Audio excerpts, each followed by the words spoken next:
কইছিলাম পোশাকটা ধুইতে ধুইছস আর তুই গোসল করছস? ওরে ভাই, গতকাল আমি এই পোশাকে ছিলাম না, যে পোশাকে ছিলাম ওটা ধুয়ে দিছি। আমি গোসলও করছি, কি বিশ্বাস হয় না? দেখো। সুধী দর্শক, আসসালামু আলাইকুম। আশা করি সবাই ভালো আছেন। আপনারা দেখছেন আপনাদের প্রিয় ধারাবাহিক নাটক সত্যের মৃত্যু নেই এর বিশেষ আপডেট।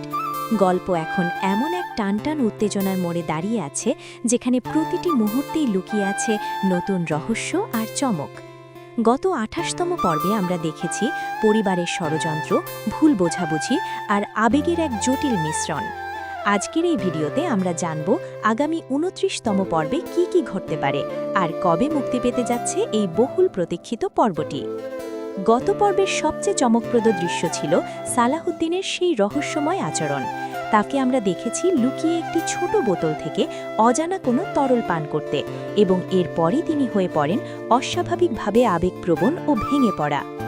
আগামী পর্বে এই রহস্য আরও গভীর হতে পারে। প্রশ্ন হচ্ছে, সালাহুদ্দিন কি নিজের ইচ্ছায় কিছু খেয়েছেন, নাকি তাকে কেউ বাধ্য করেছে?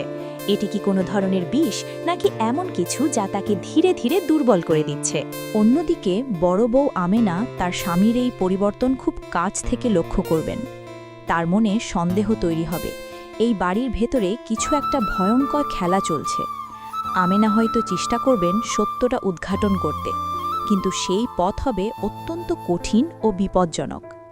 এদিকে মেজ বউ জেদার ষড়যন্ত্র যেন দিন দিন আরও ভয়ঙ্কর রূপ নিচ্ছে। সে ধীরে ধীরে অসুস্থ বাবার মনকে নিজের দিকে নিয়ে যাচ্ছে। বড় ছেলে সালাহুদ্দিনের বিরুদ্ধে বিষ ঢেলে দিচ্ছে প্রতিনিয়ত।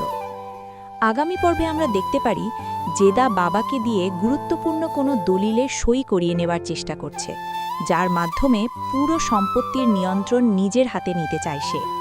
কিন্তু প্রশ্ন হচ্ছে, বাবা কি সত্যিই তার বড় ছেলের প্রতি বিশ্বাস হারিয়ে ফেলবেন, নাকি শেষ মুহূর্তে সত্যটা বুঝতে পারবেন? এছাড়া বাবার শারীরিক অবস্থার হঠাৎ অবনতি ঘটার সম্ভাবনাও রয়েছে, যা পুরো পরিবারের জন্য নতুন এক সংকট তৈরি করবে। অন্যদিকে মিম ও মঈনের সম্পর্কেও তৈরি হয়েছে বড় ধরনের দূরত্ব। মেজ বউয়ের চক্রান্তে মিমকে ঘরে আটকে রাখা, তার ফোন সরিয়ে রাখা, সব মিলিয়ে মঈনের মনে গভীর সন্দেহ তৈরি হয়েছে। আগামী পর্বে এই ভুল বোঝাবুঝি আরও বাড়তে পারে। মঈন কি পারবে সত্যটা বুঝতে, নাকি মায়ের কথায় বিশ্বাস করে মিমকে দূরে সরিয়ে দেবে? তবে একটা সম্ভাবনা রয়েছে, মিম এবং বড় বউ আমেনা একসাথে হাত মিলিয়ে এইবারের ষড়যন্ত্রের বিরুদ্ধে দাঁড়াতে পারে। দুই যা যদি এক হয়ে যায়, তাহলে হয়তো সত্য একসময় প্রকাশ পেতেই বাধ্য। দর্শক, এখন আসি সবচেয়ে গুরুত্বপূর্ণ তথ্যটিতে। আপনারা যারা অধীর আগ্রহে অপেক্ষা করছেন, তাদের জন্য সুখবর। সত্যের মৃত্যু নেই নাটকের ২৯তম পর্বটি মুক্তি পেতে যাচ্ছে আগামী ১৬ই এপ্রিল মঙ্গলবার দুপুর ৩টায় ঈগল মিউজিকের অফিসিয়াল ইউটিউব চ্যানেলে। এখন দেখার বিষয়, সালাহুদ্দিন কি সত্যিই কোনো বড় বিপদের মধ্যে রয়েছে? আমেনা কি পারবে সব ষড়যন্ত্রের মুখোশ উন্মোচন করতে? আর মিম ও মঈনের সম্পর্ক কি ভেঙে যাবে, নাকি নতুন করে গড়ে উঠবে? আপনার কি মনে হয় আগামী পর্বে কি ঘটবে? অবশ্যই কমেন্ট করে জানাবেন।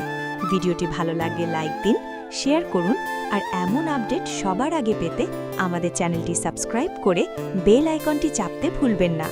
ধন্যবাদ সবাইকে। আল্লাহ হাফেজ।